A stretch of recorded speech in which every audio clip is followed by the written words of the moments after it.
নমস্কার প্রিয় দর্শক, ক্যালকাটা ডায়ালগস থেকে মনোজ দাসের প্রীতি ও শুভেচ্ছা নেবেন। আজ যে বিষয়টি নিয়ে আলোচনা করব সেটা হলো পহেলগাঁও বীভৎস হত্যাকাণ্ডের প্রেক্ষিতে ভারত যে ব্যবস্থাগুলো নিয়েছে পাকিস্তানের বিরুদ্ধে, তার অন্যতম হলো সিন্ধু নদীর জল বন্টন যে চুক্তি, ইন্ডাস ওয়াটার ট্রিটি, সেইটা বন্ধ করে দিয়েছে ভারত। বাতিল বলেছে, আমরা আর ওর মধ্যে নেই। নেই মানে কি? নেই মানে আর চুক্তির মধ্যে নেই, তবে চুক্তি ছাড়া সিন্ধু নদীও আছে এবং সেই বাঁধ সেগুলো সেইভাবেই আছে এবং সেগুলোতে আবার ভারতের দখলও আছে, কারণ সেগুলো তৈরি হয়েছে মুখ্যত যে বাঁধগুলো ভারতের মধ্যে। তো এখন এই যে ব্যাপারটা ঘটে গেছে, ঘটবার পরে প্রথমে ভেবেছিল ভারত জল দেবে না, জল না দিলে, চারদিকে তাই নিয়ে খুব আলোচনা চলছিল যে জল না দিলে যে পাকিস্তানের অবস্থা কি ভয়ঙ্কর খারাপ হবে। কারণ কাশ্মীর যেটা পাক অধিকৃত কাশ্মীর, পাঞ্জাব ইত্যাদি, সিন্ধু সমস্ত দিকের যে সেচের জল, ব্যবহারের জল সবকিছুই যেত যে নদীগুলো দিয়ে, সেই নদীগুলোর যে বাঁধ, সেই বাঁধগুলো আছে ভারতের দিকে। আর তাদের নদীর যে বেসিনগুলো, সেই বেসিনে যে তাদের যেগুলো তৈরির কাজটাজগুলো আছে, সেগুলো আছে পাকিস্তানের অংশে।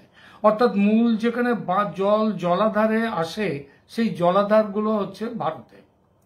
এইবার ভারত যখন এটা বললো আমরা চুক্তি বাতিল করে দিলাম, তখন সবাই ভেবেছিল যে এবার জলের অভাবে পাকিস্তান কাহিল হয়ে যাবে। কিন্তু দেখা গেল জলের অভাবে নয়, জলের বেশি আসার ফলে পাকিস্তান কাহিল হয়ে গেছে। কি হয়েছে? গতকাল চেনাব নদী এবং আরো কয়েকটি নদীর জলে হঠাৎ বৃদ্ধি হয়ে গেছে, কারণ যে ওপরে সেখানে বৃষ্টি শুরু হয়েছে, সেখানে যে ঘাঁটিতে কাশ্মীরের ভেতরে যেখানে হিমালয়ের অভ্যন্তরে, সেখান থেকে প্রচুর জল এসে গেছে। জল এসে যাওয়ার পর তার মানে এমন নয় যে জলটা না ছাড়লে একেবারে বাঁধ পেরিয়ে চলে যেত, এমন কোনো ব্যাপার নয়। কিন্তু ভারত কি করলো, জলটা এলো এবং আসবার সাথে সাথেই ওই যে নতুন জল এলো এবং পুরনো জল ছিল জলাধারে, সব গেটগুলো খুলে দিল। গেটগুলো খোলার ফলে হলো কি, পাকিস্তানের মধ্যে একেবারে জলে জলাকার চারদিকে। খবর পাচ্ছি সেগুলো হচ্ছে কোনো জায়গায় 7 ফুট পর্যন্ত জল দাঁড়িয়ে গেছে। এখন 7 ফুট পর্যন্ত জল যদি লোকালয়ে, যেগুলো ডাঙ্গা এলাকা ছিল, সেখানে 7 ফুট জল যদি জমে যায়, দাঁড়িয়ে থাকে, তাহলে মানুষ কি অবস্থায় পড়ে সেটা আর আলাদা করে বলার দরকার হয় না। পাকিস্তান সরকার খুব চেষ্টা করেছিল যে বিষয়টিকে কিছু হয়নি, নাথিং, সামান্য ব্যাপার বলে উড়িয়ে দেয়, কিন্তু সামান্য ব্যাপার বলে উড়িয়ে দিতে গিয়েও ওড়ানো যায়নি। কেন ওড়ানো যায়নি? তার কারণ ওই যে 7 ফুট কোনো জায়গায় তার থেকেও বেশি জল যে দাঁড়িয়ে গেছে, একটা মানুষের হাইট যা, তার থেকে অন্তত 1.5 ফুট, প্রায় 1 ফুট ওপরে জল যদি দাঁড়িয়ে থাকে, তাহলে লোকজনের অবস্থা কি হবে সেটা বোঝাই যায়। একতলা বাড়ির কথা ছেড়ে দিন, দোতলা বাড়িতেও পর্যন্ত তার একটা চাপ পড়বে। তো এখন এই যে হলো, এর হওয়ার ফলে বাংলাদেশে ওরা এখন যেটা ওখানটায় হয়ে গেল, এই যে জলটা ওখানে এই পাকিস্তান সরকার তো খুব চেষ্টা করলো বিষয়টা কিছু না বলে উড়িয়ে দিতে, কিন্তু তারপরে ওখানকার বিভিন্ন খবরের মিডিয়া এবং কিছু সরকারি কর্মচারী বিভিন্ন জায়গায় যারা আছেন, তারা বলতে লাগলেন যে এটা কি ভীষণ কাণ্ড হতে চলেছে, ভীষণ কাণ্ড হয়েছে, ফসল নষ্ট, যে ফসলগুলো হয়েছে সে ফসল নষ্ট, এবং জল এতটা দাঁড়িয়ে গেছে, ওই জল যাবে কোথায়, মানুষ কিভাবে থাকবে, সেইটাই তারা বুঝতে পারছেন না। এখন এই যে পরিস্থিতিটা হলো, এই পরিস্থিতিটা হওয়ার যে মূল দায়টা পাকিস্তানের সামরিক শাসক, পাকিস্তানের শাসক, তাদের জন্যই এটা হলো। আর সেটা ফল ভোগ করতে হচ্ছে কি কোথায়? ফল ভোগ করতে হচ্ছে সেখানকার সাধারণ মানুষ, সেখানকার কৃষক, সেখানকার শ্রমিক, সেখানকার মানুষ, সাধারণ মানুষ তাদের। এখন আমাদের তো আসিম মুনির এবং অন্যান্য জেনারেলরা যারা বড় বড় পদে রয়েছেন তারা ভেবে রেখেছেন যে এবার যুদ্ধ হবেই। যুদ্ধ হবে বলে খবর পাওয়া যাচ্ছে জেনারেল আসিম মুনির এবং আরো যারা আছেন বড় বড় পদে তারা করছেন কি, তাদের নিজেদের পরিবারের বউ বাচ্চা, বউ না বিবি বাচ্চা, তাদেরকে কেউ পাঠাচ্ছেন ইংল্যান্ডে পাঠাচ্ছেন, কেউ পাঠাচ্ছেন আমেরিকায়, এবং সেখানে পাঠাচ্ছেন যাতে তাদের গায়ে যুদ্ধের আঁচ না পড়ে। এখন এই যে তবু যুদ্ধ হবে কিনা জানি না, তবে ভারত যে নতুন যুদ্ধটা ছেড়ে দিয়েছে, নতুন যুদ্ধটা খুলে দিয়েছে, তাতেই তো মানে যুদ্ধের থেকেও বড় কাজ হয়ে যাচ্ছে।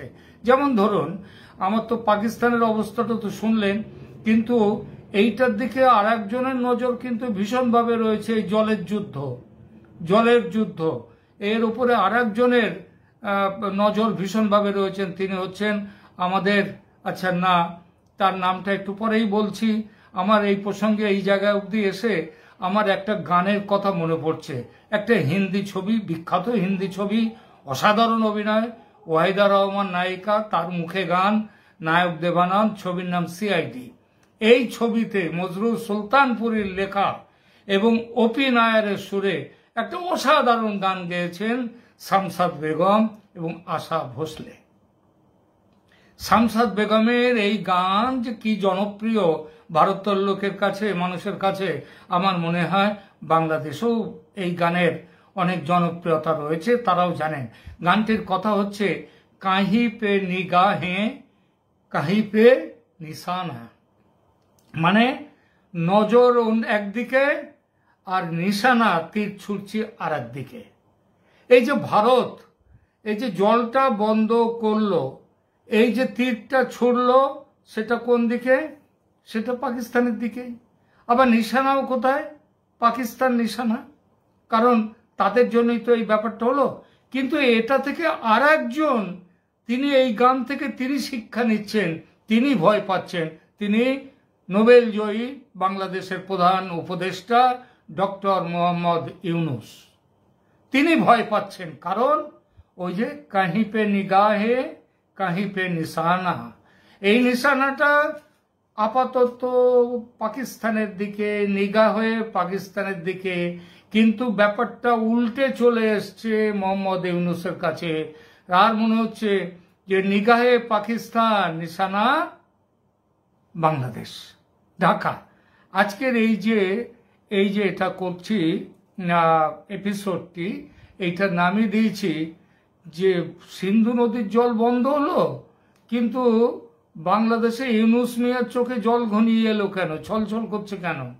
তার কারণটা এইটাই যে বাংলাদেশের সাথে পাকিস্তানের সাথে তো হচ্ছে সিন্ধু ওয়াটার ট্রিটি, একটাই ট্রিটি, আর বাংলাদেশের সাথে ট্রিটি হচ্ছে